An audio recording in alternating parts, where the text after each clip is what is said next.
tous, bienvenue sur Monaco Info. Nous sommes le jeudi 11 avril. Voici les titres de votre journal.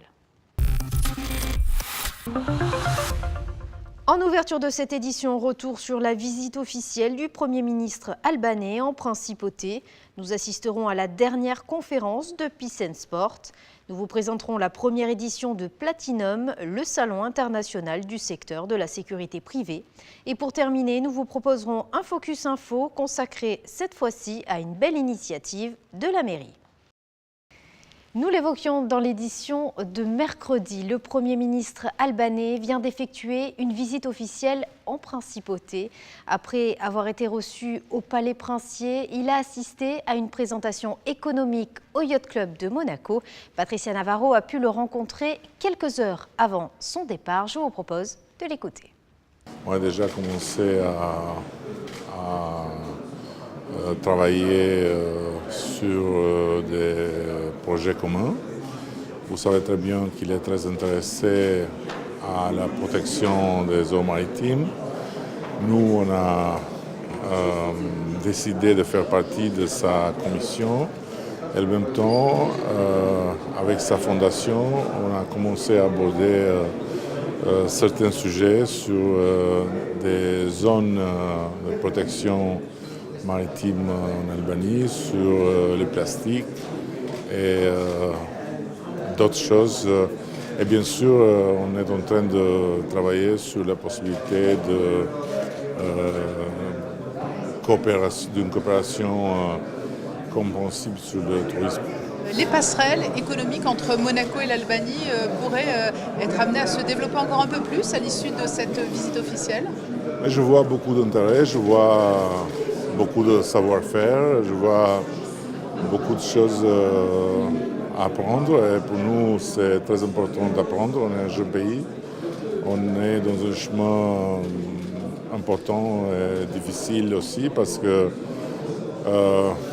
on est ouvert au monde pas très longtemps.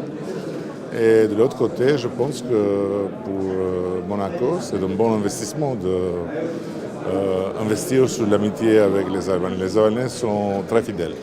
Quel a été l'état d'esprit dans lequel s'est déroulé l'entretien avec le prince souverain et les grandes thématiques évoquées au-delà de celle de l'environnement? Très amical. Mais vous devez savoir qu'au Moyen-Âge, quand la famille Grimaldi régnait au Gênes, dans une sorte de groupe de 4 familles. Une des familles était une famille albanaise, la famille Durazzo.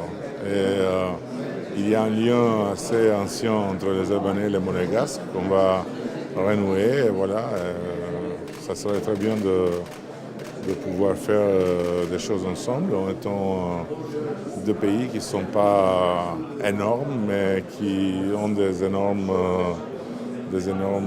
énergies et des énormes ambitions.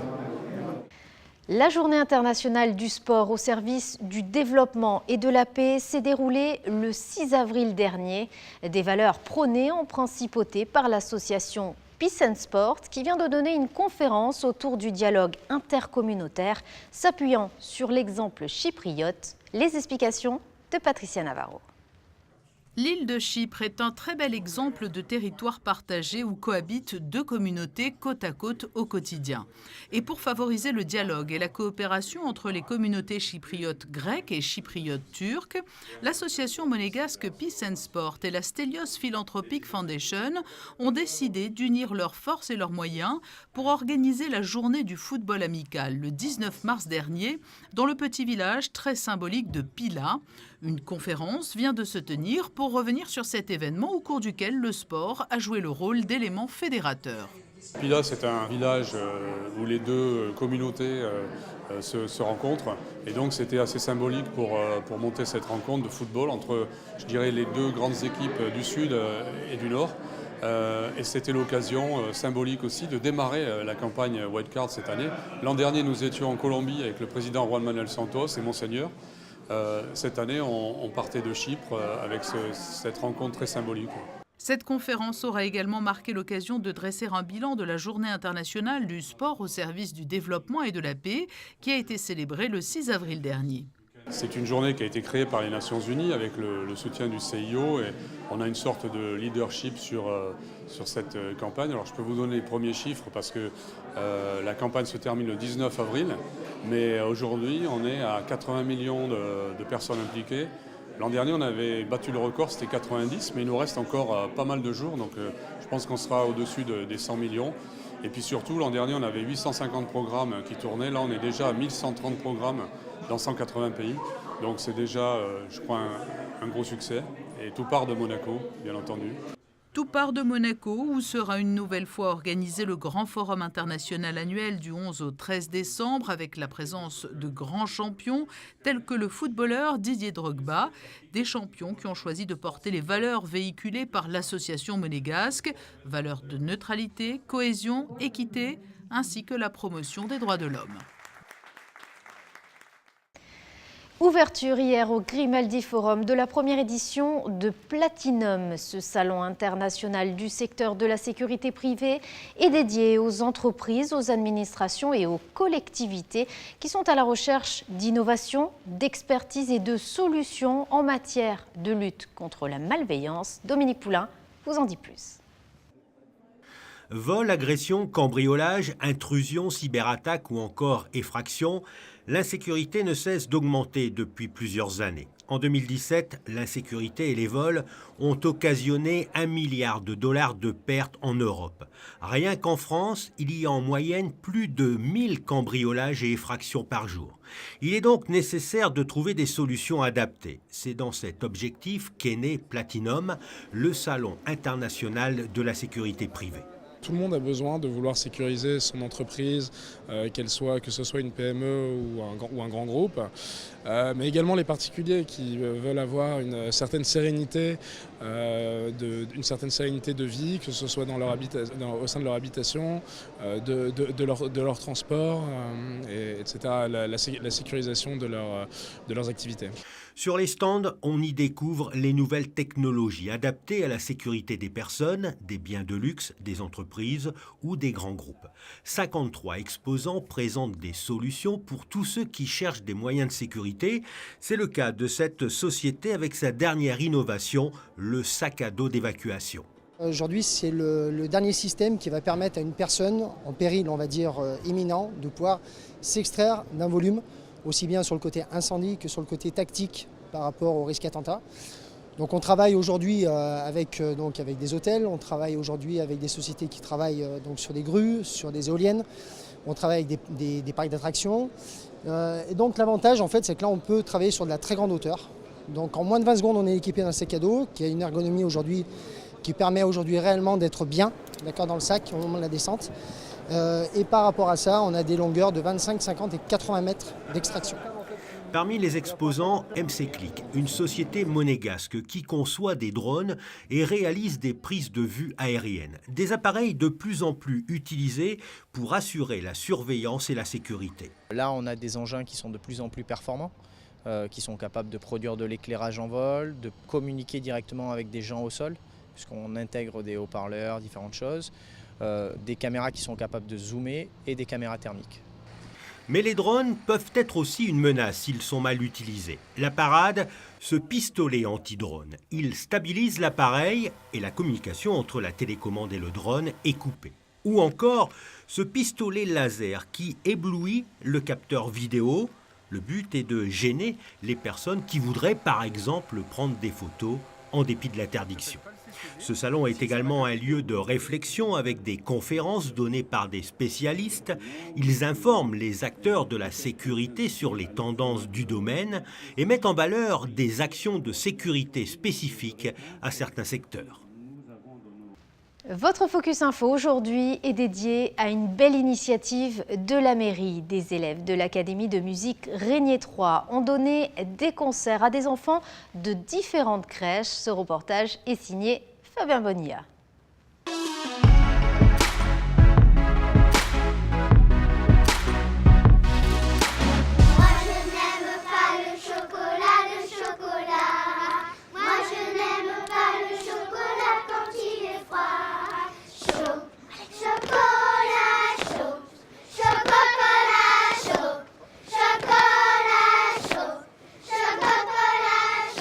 Ils se sont retrouvés dans la joie et la bonne humeur, place de la Visitation, sur le rocher, devant le bus qui les a amenés. Les 42 élèves de l'académie Régnier 3, 14 collégiens et 28 élèves de primaire en horaire aménagé. Tous ont le même dress code, un polo blanc du nom de leur tournée internationale, ou en tout cas dans les crèches monégasques, le Bébé Tour. Après une première édition l'an passé, ils vont dans quelques instants donner plusieurs concerts devant un public assez inhabituel et comme son nom l'indique, un concert pour des bébés. Ces jeunes musiciens vont se séparer par petits groupes accompagnés de leurs professeurs pour se répartir dans 4 crèches différentes gérées par la mairie. La crèche de Monacoville, l'île aux Bambins à l'Hélios, la crèche de la Roseraie à Fontvieille et enfin le jardin d'éveil au Larvoto. Pour nous, direction tout d'abord la crèche de Monacoville. Collégiens et élèves de primaire sont mélangés. Il sera question de harpe, de clarinette, d'accordéon et de contrebasse. La salle se remplit petit à petit. Le public, un peu timide au début, s'installe. C'est une chance unique, ils ont déjà des ateliers musicaux assez fréquemment, mais là c'est vraiment la musicalité, l'ensemble musical.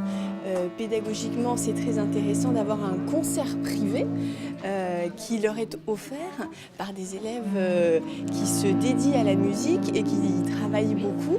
Donc c'est un vrai enrichissement collectif parce que les musiciens rockstars aujourd'hui vont pouvoir présenter aux bébés qui sont toujours captivés, qui aiment toujours la musique, à ces bambins qui, vous verrez, auront des réactions absolument adorables. Un éveil musical pour les plus petits, mais un entraînement particulier pour tous ces jeunes musiciens de l'académie. C'est vrai qu'ils ont l'habitude tout au long de l'année d'aller dans différents concerts. Le public, généralement, ce sont des adultes, les parents. Mais là, cette fois-ci, c'est un public tout petit. Donc, on va voir quelle est aussi la réaction des élèves de l'académie. Et puis, c'est une réalisation artistique pour eux aussi. Donc, tout est bénéfice, en fait. Vu l'expérience de l'année dernière, ils sont ravis. Parce que y a une réaction des enfants dès qu'ils jouent. En général, les petits ne pleurent plus, sont très émerveillés. Et ça a beaucoup d'impact sur ceux qui jouent, de voir justement la réaction des tout-petits face à eux. Avant de commencer ce concert si particulier, un dernier rituel où on accorde une dernière fois son instrument à ceux des autres.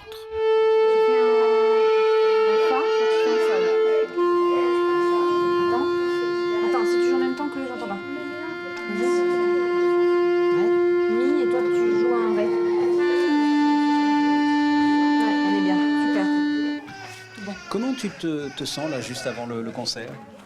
Un peu stressée. C'est un petit peu stressant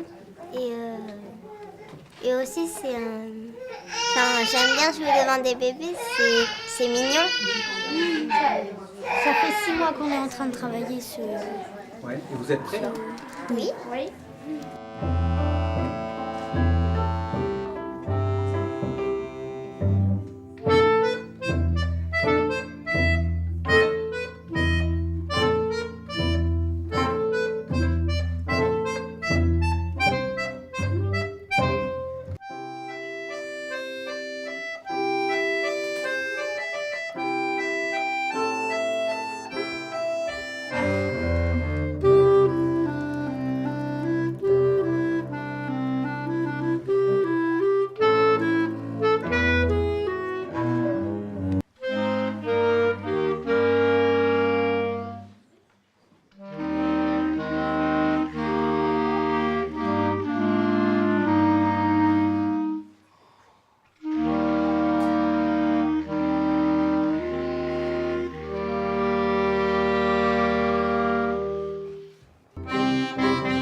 Le public, vous l'avez vu, un peu timide au départ, se détend rapidement et se laisse aller au rythme de la mélodie. La salle est conquise.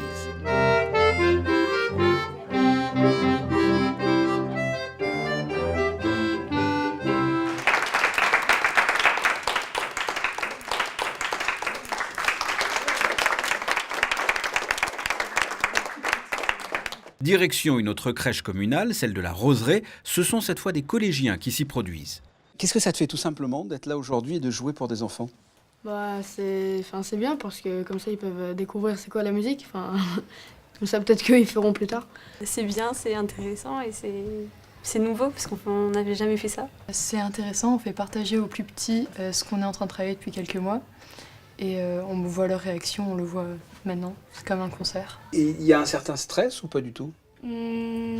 Alors, j'ai un peu de stress pour leur réaction, mais sinon pas du tout. Bonjour. Allez, vous allez vous asseoir. T'asseoir. Là aussi, les bébés sont rentrés timidement, se demandant ce qui les attendait. Au programme, concert de guitare, mandoline, xylophone et percussion.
Un public conquis à nouveau, une deuxième édition du Bébé Tour encore une fois réussie.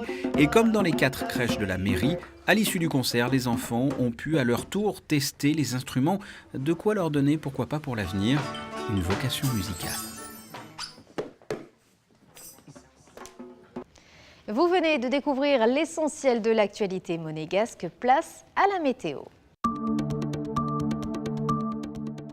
Vendredi, éclaircies et nuages se partageront le ciel. Des averses ne sont pas à exclure en début de matinée. Le vent soufflera entre 15 et 20 km/h. L'eau sera à 12 degrés. Les températures, 11 degrés le matin et 14 l'après-midi. Samedi, le ciel sera variable avec toutefois peu de nuages. Il fera 12 degrés au lever du jour et 13 au meilleur moment de la journée. Dimanche, temps ensoleillé le matin, mais très nuageux et pluvieux l'après-midi. Les températures, 7 degrés le matin, 15 l'après-midi. Lundi, beau temps dans l'ensemble, les températures entre 9 et 17 degrés. Mardi, ciel nuageux, surtout l'après-midi avec quelques averses. Les températures, 11 le matin, 14 l'après-midi. Mercredi, retour d'un temps ensoleillé, il fera 10 degrés le matin et 17 l'après-midi. C'est la fin de cette édition, merci de l'avoir suivi. À présent, la suite de vos programmes. Très belle soirée à tous sur Monaco Info.